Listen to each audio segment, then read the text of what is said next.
नमस्कार दोस्तों, स्वागत है आप सभी का मेरे YouTube channel bank study point पे। और मैं हूं आपका होस्ट मयंक साव और आज का हमारा वीडियो फाइनेंशियल मैनेजमेंट का है। आज के इस वीडियो में हम लोग जानेंगे ARR के बारे में, जिसको हम लोग एवरेज रेट ऑफ रिटर्न भी कहते हैं और अकाउंटिंग रेट ऑफ रिटर्न भी कहते हैं। तो आज के इस वीडियो में हम लोग एवरेज रेट ऑफ रिटर्न के बारे में जानेंगे, डेफिनेशन, और इसका जो कैलकुलेशन है वो मैंने आपको पिछले वीडियो में बता दिया है। अगर आप लोगों ने उस वीडियो को नहीं देखा तो वीडियो का लिंक मैंने नीचे डिस्क्रिप्शन में दे रखा है और ऊपर आई बटन में मैंने इस फोल्डर का प्लेलिस्ट दे रखा है। आप लोग वहाँ से आप फाइनेंशियल मैनेजमेंट का हर वीडियो देख सकते हैं। तो बढ़ते हैं आज का मेरे टॉपिक की तरफ। और टॉपिक में बढ़ने से पहले अगर आप सभी ने मेरे चैनल को अभी तक सब्सक्राइब नहीं किया और वीडियो को पहली बार देख रहे हो तो वीडियो को कर दीजिए लाइक और चैनल को कर दीजिए सब्सक्राइब और प्रेस कर दीजिए बेल आइकन को भी, ताकि आपको हमारे आने वाले हर वीडियो का नोटिफिकेशन तुरंत मिले और आप उसे मिस ना कर सके। तो बढ़ते हैं आज का हमारे टॉपिक की तरफ। तो चलिए आज कुछ नया सीख लेते हैं।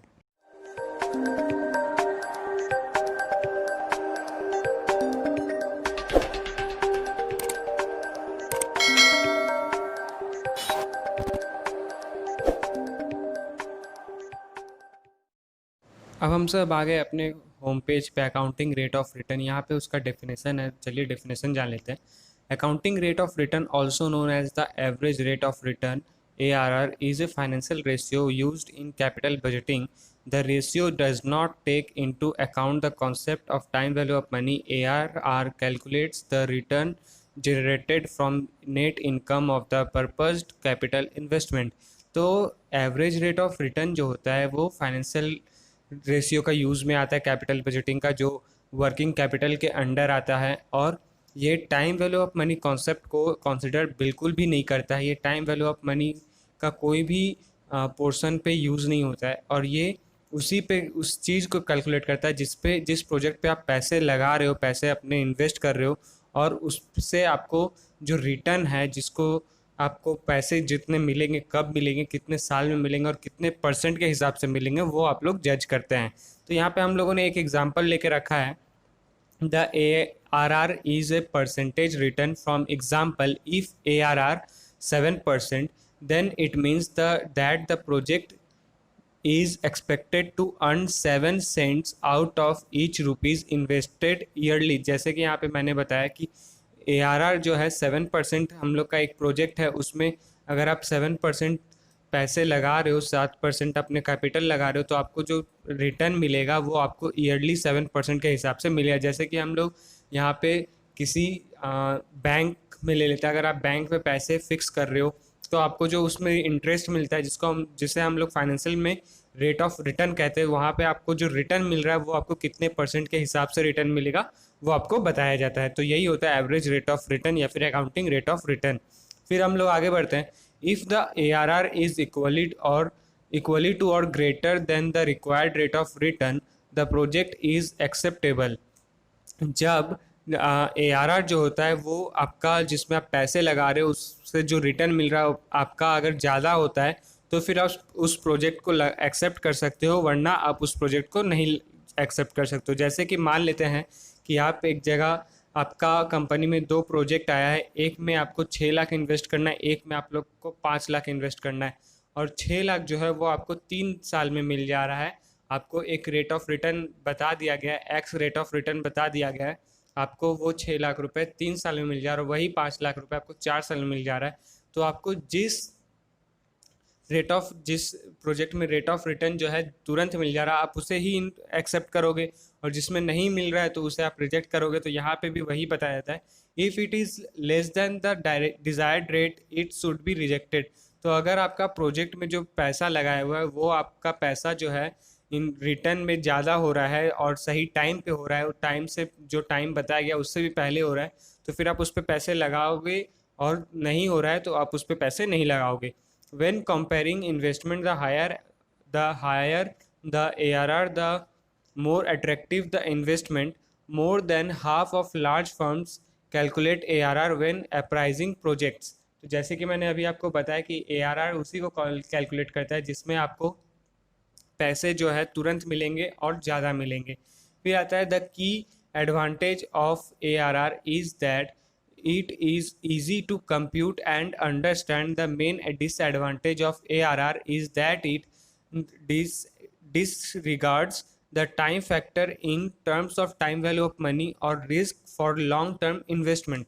तो यहाँ पे द की एडवांटेज, यहाँ पे मतलब ARR का जो सबसे मेन एडवांटेज जो बोला गया है उसमें ये होता है कि ये ARR जो है किसी भी प्रोजेक्ट को समझने में और उसे कैलकुलेट करने में बहुत ही लाभदायक होता है। और इसका डिसएडवांटेज क्या है ARR का, ये टाइम वैल्यू ऑफ, जितना भी टाइम फैक्टर का प्रोजेक्ट होता है, टाइम वैल्यू ऑफ मनी को कंसिडर नहीं करता, और ये लॉन्ग टर्म इन्वेस्टमेंट में रिस्क भी हो सकता है।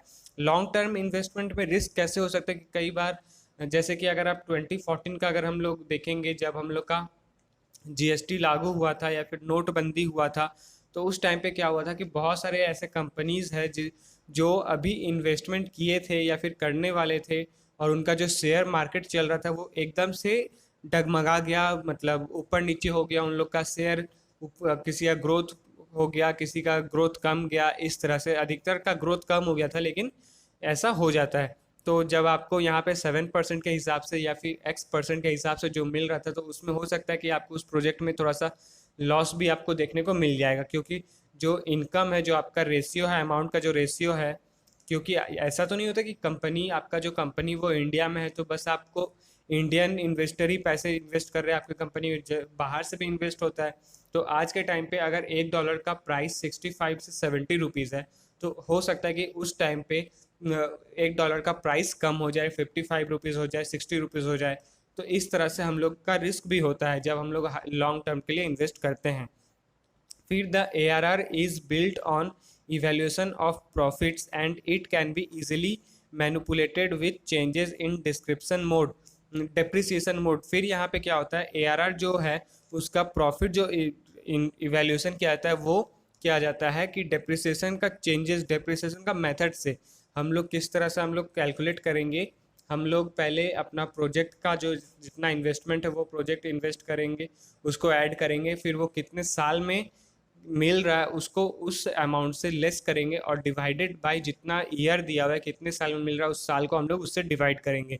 तो फिर हम लोग का जो निकलेगा वो हम लोग का डेप्रिसिएशन निकलेगा।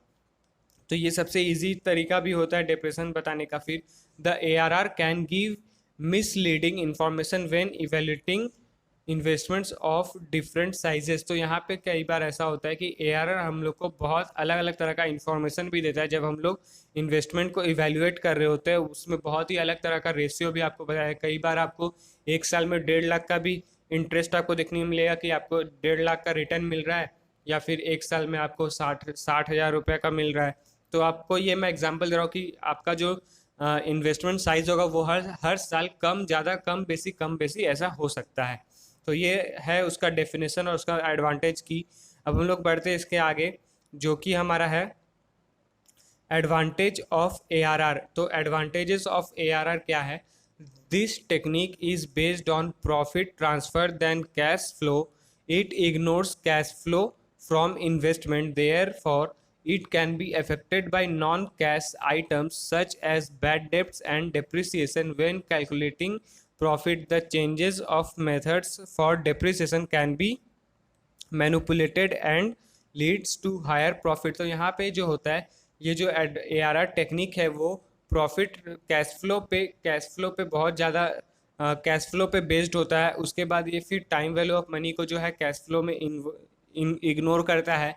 फिर ये नॉन कैश आइटम्स को भी अफेक्टेड हो जाता है, बैड डेप्ट एंड डेप्रिसिएशन इसमें कैलकुलेट किया जाता है, और उसी से हम लोग को प्रॉफिट भी देखने को मिलता है। और सबसे ज़्यादा इसमें चेंजेस यही होता है इसका मेथड में कि डेप्रिसिएशन जो है वो मैनिपुलेटेड होता है, और वो एक अलग तरह का और बहुत हायर प्रॉफिट भी हम लोग को शो करता है। फिर this technique does not adjust for the risk of long term forecast.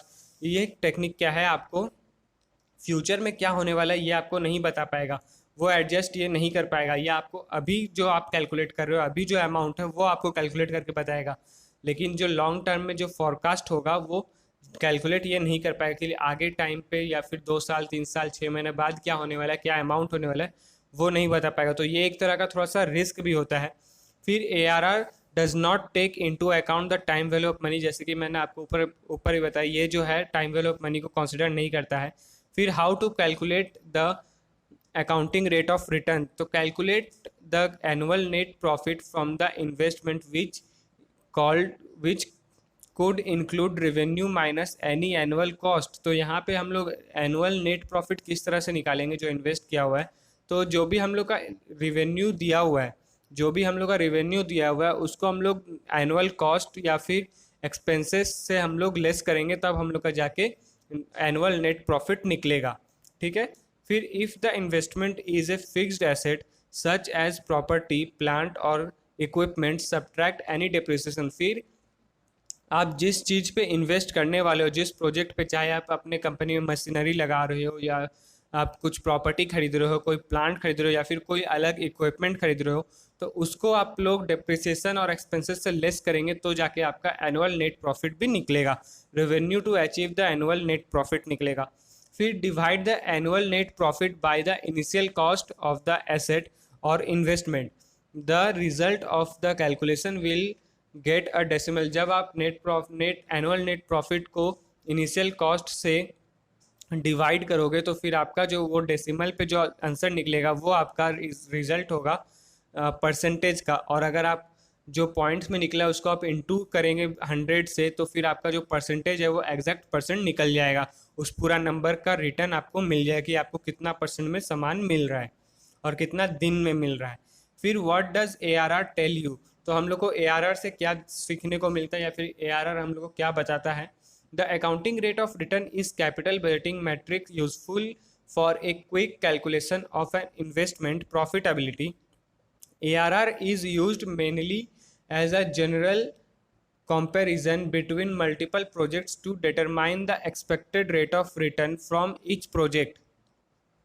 Accounting rate of return जो है वो कैपिटल बजटिंग का मैट्रिक यूजफुल होता है, बहुत ही यूजफुल होता है और बहुत ही जल्दी ये कैलकुलेट भी करता है किसी भी इन्वेस्टमेंट को वो कितना प्रॉफिट देने वाला है, बहुत जल्दी कैलकुलेट करता है। और ये जनरली दो प्रोजेक्ट का बीच में कौन सा अच्छा है कौन सा ख़राब है वो भी हम लोग को बताता है। और किससे हम लोग को अच्छा ख़राब होने मतलब किससे हमको जल्दी रेट जो है रिटर्न जो है इन्वेस्टमेंट का तुरंत मिलेगा, कौन सा प्रोजेक्ट से रिटर्न जल्दी मिलेगा वो हम लोग को बताता है। फिर ARR can be used when deciding on an investment. तो ARR हम लोग तब यूज़ कर सकते हैं जब हम लोग किसी प्रोजेक्ट पे इन्वेस्ट करने का सोच रहे होते हैं। It factors in any possible annual expenses और depreciation expenses that associated with the project. तो यहाँ पे कई बार एनुअल एक्सपेंसेस जो है वो पॉसिबल होता है डेप्रिसिएशन और एक्सपेंसेस को एसोसिएट करके, यानी कि ऐड करके हम लोग को डेप्रिसिएशन ऐड करके हम लोग को प्रॉफिट देखने को मिलता है कि हम लोग को क्या प्रॉफिट आने वाला है। Depreciation is an accounting process whereby the cost of a fixed asset is spared out or expensed annual during the useful life of the asset। तो यहाँ पे क्या होता है, डेप्रिसिएशन जो है अकाउंटिंग प्रोसेस में यूज़ होता है जो आपका फिक्स्ड एसेट है या फिर एक्सपेंस हो रहा है या फिर जो एक्सपेंसेस के ओवर हो जा रहा है, फ्लो हो जा रहा है annually during the useful life. आपका जो एसेट में जो डेली ईयर पे हर टाइम आपको देखने को मिलता है वो हम लोग ऐड करते हैं, डेप्रिसिएशन उस तरह से ऐड होता है।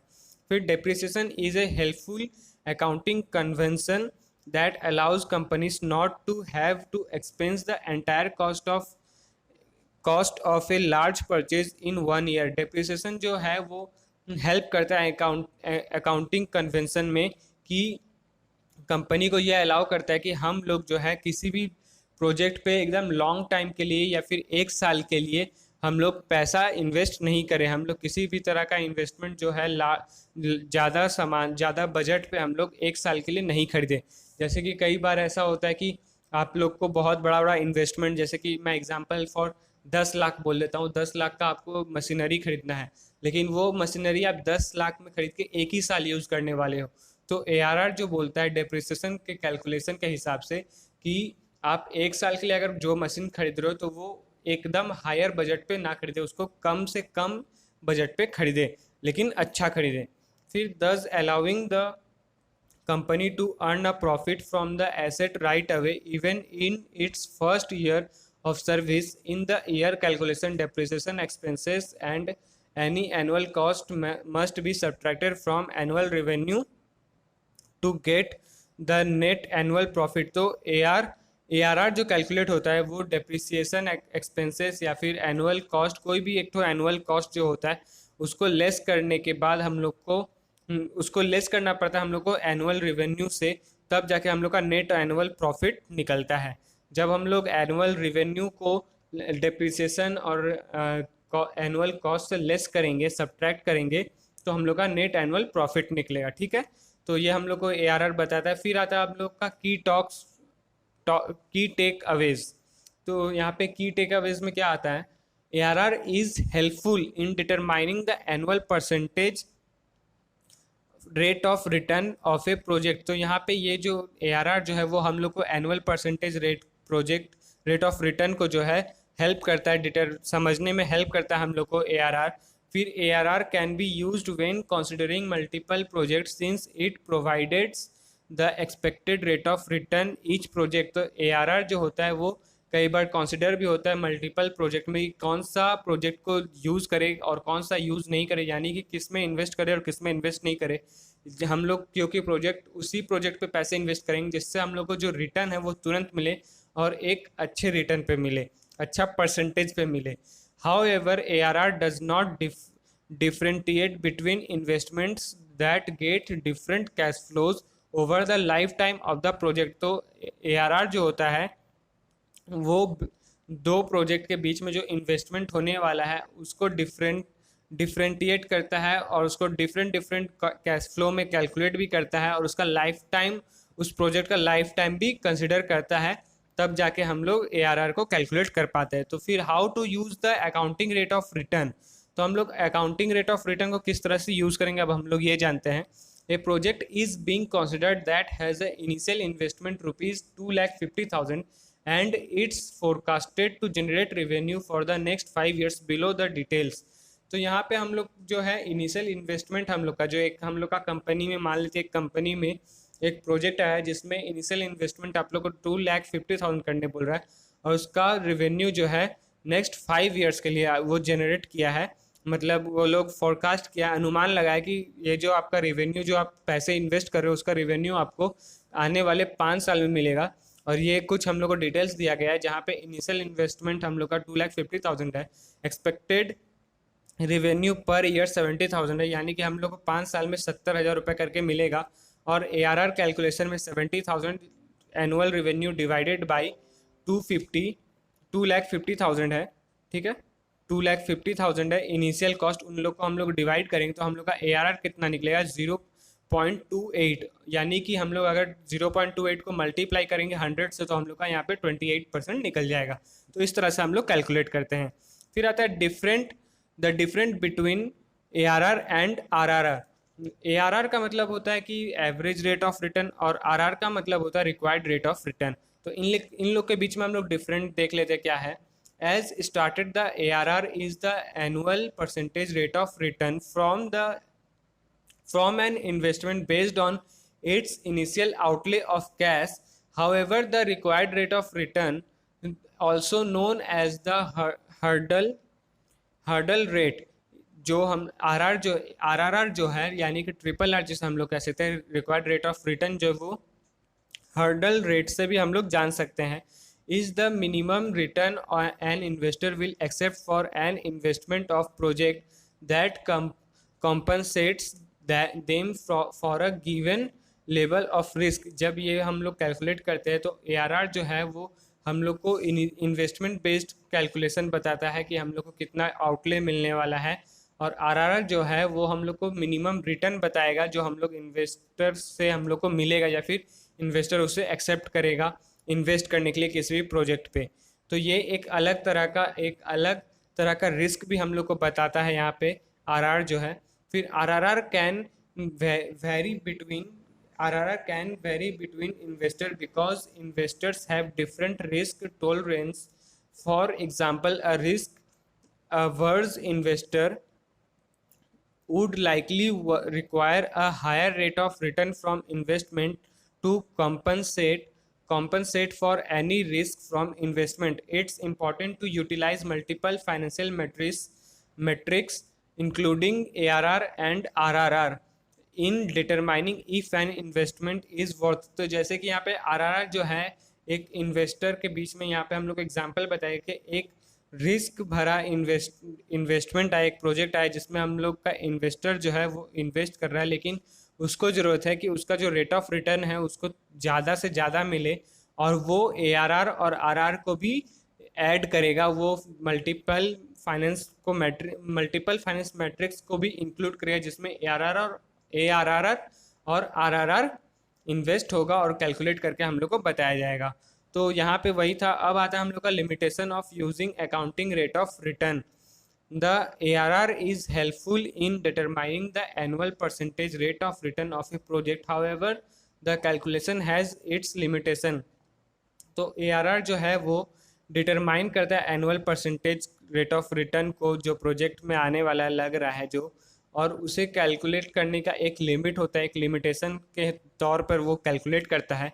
ARR does not consider the time value of money, जैसे कि हम लोगों ने स्टार्टिंग में समझ गया था। फिर time value of money, the time value of money is the concept that money available at the present time is worth more than an identical sum in the future due to its potential earning capacity. In other words, two investment might get uneven annual revenue streams.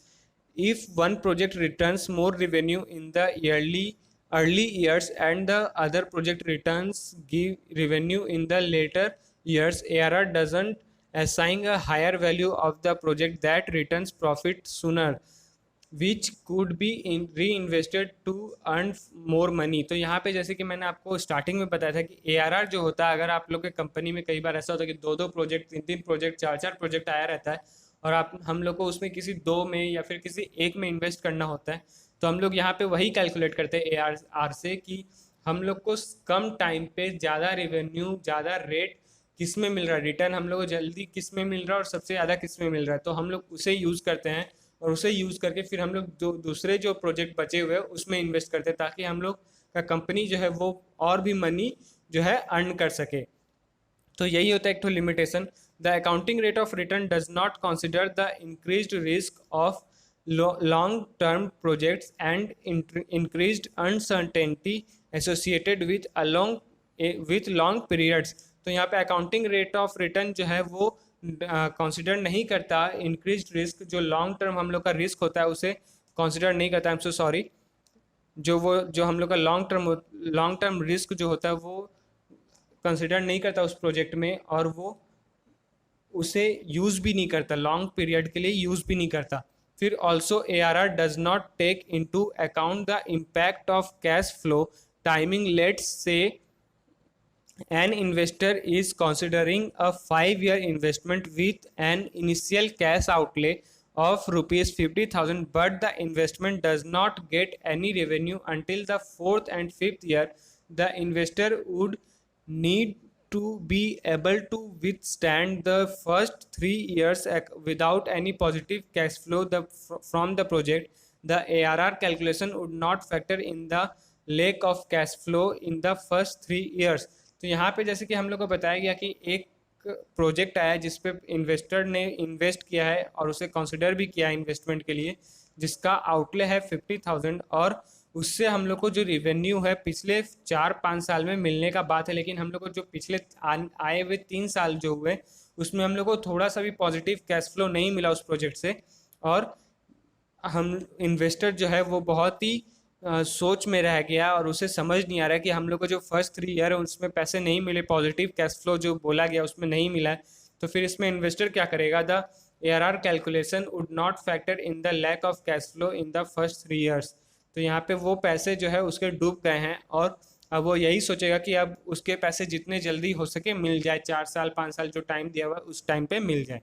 तो दोस्तों आज के लिए बस इतना ही। उम्मीद करता हूँ कि आप सभी को मेरा वीडियो पसंद आया होगा। तो जाते जाते वीडियो को लाइक करें, और अगर आप चैनल पे न्यू हैं तो चैनल को सब्सक्राइब करके बेल आइकन प्रेस जरूर कर ले, ताकि आपको हमारे आने वाले हर वीडियो का नोटिफिकेशन तुरंत मिले और आप उसे मिस ना कर सके। तो मिलते हैं हमारे अगले वीडियो पर, तब तक के लिए जुड़े रहें मैथ्स स्टडी पॉइंट के साथ। वीडियो को पूरा देखने के लिए आपका बहुत बहुत शुक्रिया।